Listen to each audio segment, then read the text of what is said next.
As per usual, political games are afoot.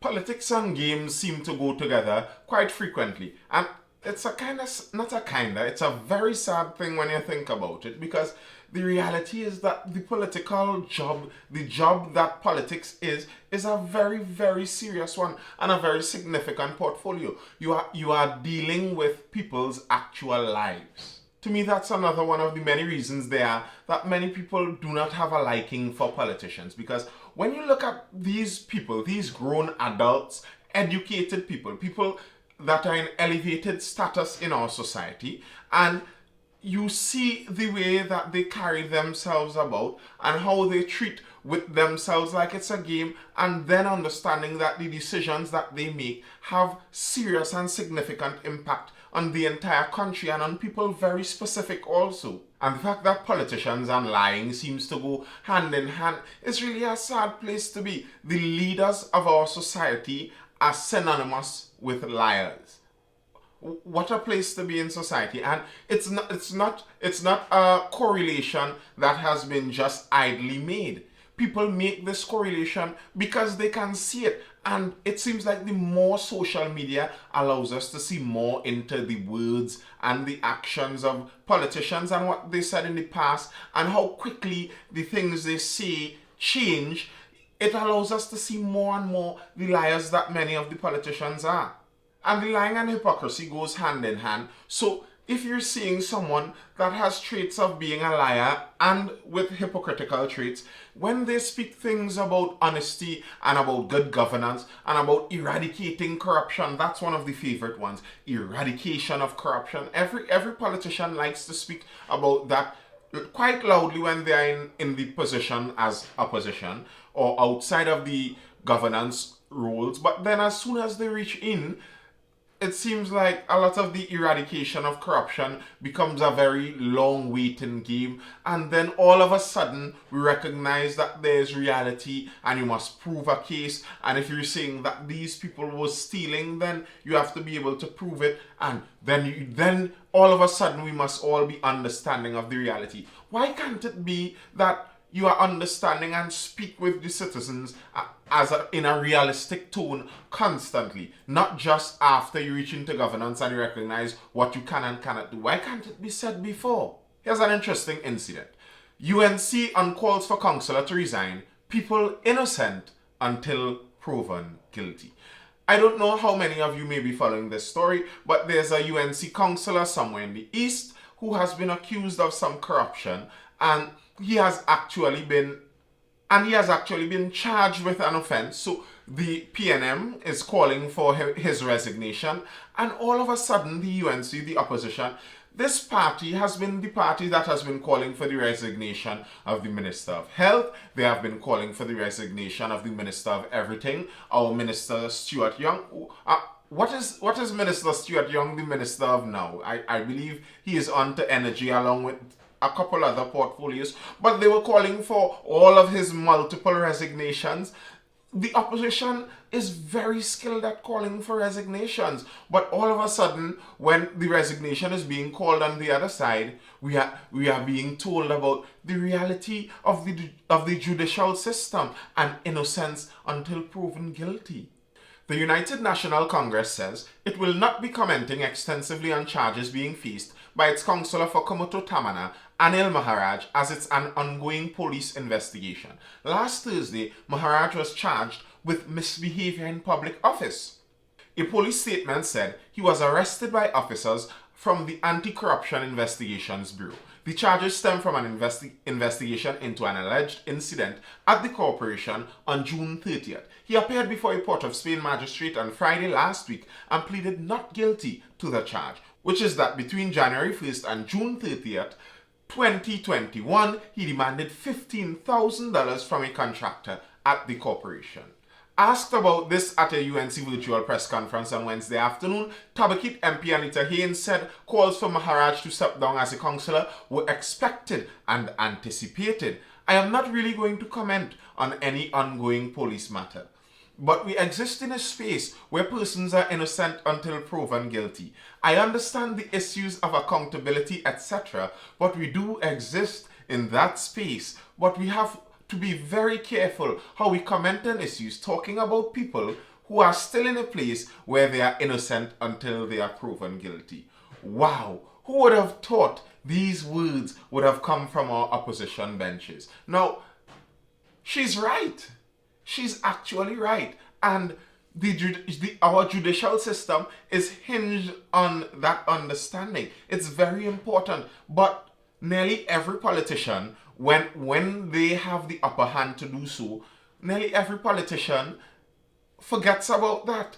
As soon as a charge is laid, a charge doesn't even have to be laid. For the common politician, a letter in their mailbox would do. And we have politicians on the opposition bench who have asked for resignations based on letters in mailbox and hearsay and innuendo. And all of a sudden now, it's innocent until proven guilty. You understand why no one believes you and takes you seriously? What I do take seriously though is the amount of likes on the video, and you can help that by clicking that like button right about now. And if you have a comment to make, you have a suggestion, a comment to make on the stories being shared, feel free to do so. The story is going on further, speaking more about the politicians and what some politicians do and the effect it has on the country, leading much further on, long-term, long-lasting effects. I stumbled upon a very interesting piece of history, we'd call it. And it started from some comments made by the Minister of Agriculture, Mr. Clarence Rambrat. Learn lessons from Juve RUM incident. And he was speaking about the now infamous Juve RUM incident, where there was the furor about Michael B. Jordan and his use of the word Juve on his own product and the copywriting of the word in terms of an alcohol in the US. And the furor that created. And from that, the agriculture minister was attempting to make a point about how we have to maximize the use of our own resources in this country. As he reflected on the controversy, Rambrat said, we have to be very cognizant of the need for partnership, the need for outreach, the need for leveraging strategic assets and support that may lie elsewhere. We need to actually create the pie before we destroy the non-existent pie. Now, some of the comments along those lines were attracting some anger on the Trinidad side because they were like, not like Michael B. Jordan and his little rum was going to give us any great amount of resources anyway. And the argument really and truly isn't just about the Juve RUM. It's about the entirety of what we may call our own and how we cultivate it, and cultivate it in a way that it is recognizable as ours and marketable as ours, so that the next time someone wants to use something, they wouldn't just bypass it because we do not want to kick the proverbial Trinidad Jepness, but they would want to collaborate with Trinidadians because they understand that Trinidad is a place where people are anticipating that level of collaboration, and they will teach people how to use their culture and how everyone can benefit from it. So that's what I think is the lesson to be learned there. But the interesting part, the mysterious part of this story goes deeper than that. Rambrat went on. He recalls similar instances in the past. Rambrat said it in 1996, many carnival lovers in TT were vehemently opposed to Jamaican artist Eddie Grant performing music done by somebody else without paying royalties. He added, I was also involved in the infamous valuation of the Caroni rum at $5 billion. When we were trying to establish a strategic partnership with Angostura that would have secured that rum stock in 1999. At that time, American evaluator Robert Fuchs estimated that 18,000 plus casks of raw rum held by Caroni 1975 Limited could be converted into premium aged rums on a phased basis with an estimated gross value of between $1 billion and $6 billion, depending on intent of product. Then Prime Minister Bastio Pandey estimated those stocks were worth considerably less than $100 million. He also said there were rumors that the government was planning to sell a 49% stake in Caroni's rum division to Angostura for $35 million. No deal was ever finalized between Caroni and Angostura, but those rum stocks about those rum stocks before Carney's closure in 2003. Now, that was the part that piqued my interest. I wanted to know what happened to those rum stocks. Because I mean, $6 billion, and that's 6 billion US dollars, I believe, 6 billion US dollars in local Trinidad rum is something that we should all be making a furor about. If people are willing to proverbially burn down the internet over someone attempting to use the word juvie on a rum that hasn't sold one bottle yet, as far as I understand, we should be willing to burn. I don't want to use the word burn down because I'm talking more in real now, but somebody should be willing to be very angry over what happens to $6 billion worth of rum. So I tried to do some digging to find out where this rum went. Now, Mr. Rafiq Shah had some answers for this. In an article dated back 2018, he spoke about an article he wrote dated back to 2000 where he brought up the case of this rum that was appraised at this high value. And he said, of course I'll be posting the links to these articles, but he said that he was laughed at with scorn when he spoke about the pricing of these rums and what Trinidad may be able to get from it. Crying over Carney's evaporated aged rums. Now he goes on to very vividly paint the picture of what leads up to the present story, and I already spoke about a bit of that, where the evaluator from the US, Mr. Fuchs, came and he evaluated the rum, and Rafiq Shah said that he wrote an article speaking about it and he was laughed to scorn. Now, fast forward to last week when Business Express, under a banner headline, "Carney Lives On," told a gripping tale about Luca Gargano, boss of an Italian fine wines and spirits importer, Velier. During a routine visit to Trinidad in 2004, the story went, Gargano supposedly stumbled across the shuttered Carney distillery and was led, Indiana Jones style, to a boarded up warehouse and shown thousands of wooden casks of rum, some dating back to 1974. He bought all the barrels, took some to Italy, and left the others to mature in Trinidad. According to travel writer Elizabeth Heath, as quoted by The Express, Velier has been releasing small batches of Carney rums for rum connoisseurs. Price?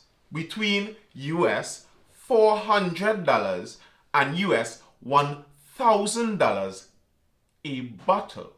Gargano's story of stumbling across this cache of liquid gold, my description in the story I wrote in 2000, is hogwash. Carney's distillery and bond was still intact in 2004, and the ghost who led him to the source of immense wealth was some flesh and blood crook who saw an opportunity to make millions off of Carney's stock that ultimately belonged to the people of Trinidad and Tobago. Readers may want to Google Carney aged rums and see for themselves that bottles of this precious product indeed sell in the price range quoted. In fact, a limited edition, 2,000 bottles I seem to recall, of Carney Legend, which was blended and marketed by the rum division shortly after the year 2000 and sold at the time for TT $400 a bottle, remains a collector's item that today fetches 20 times that price in online auctions. And the interesting thing about this story is that no one was actually authorized to make that sale of the rum to that man. So who did he buy it from? Who did he make that purchase from? I'd like to know, and I suppose that there may be some receipts lying around somewhere. Can someone find this out?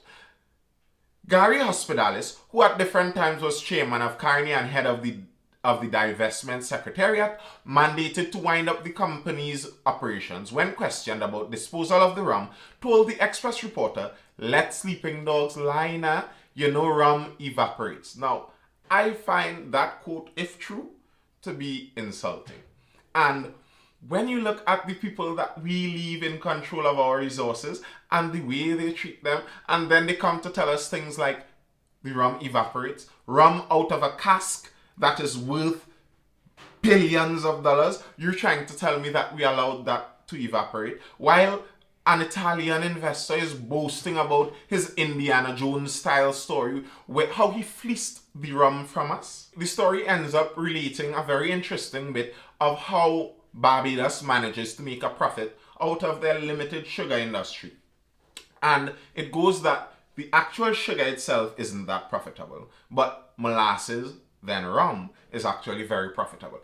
and Trinidad had some of the best rum. So maybe there was some life possibility in Carney if we were able to tweak the industry for the changing markets. But how could that be done when it's being run by politicians who are more interested in when innocent until proven guilty matters and when it doesn't matter? Because that's the only thing that really makes sense to them. As I've heard someone say, a politician's first priority is winning the next election, and so is their second priority. So that makes getting good governance out of politicians a very difficult task, and one that I am less hopeful for. My hope is that politicians get less and less power, and as they get less power, I believe the country may actually go better. That's just my thought. What do you think? Don't forget to drop that comment, and I'll see you again tomorrow at 10 a.m. for the next video. And you feel the music, rising with the time.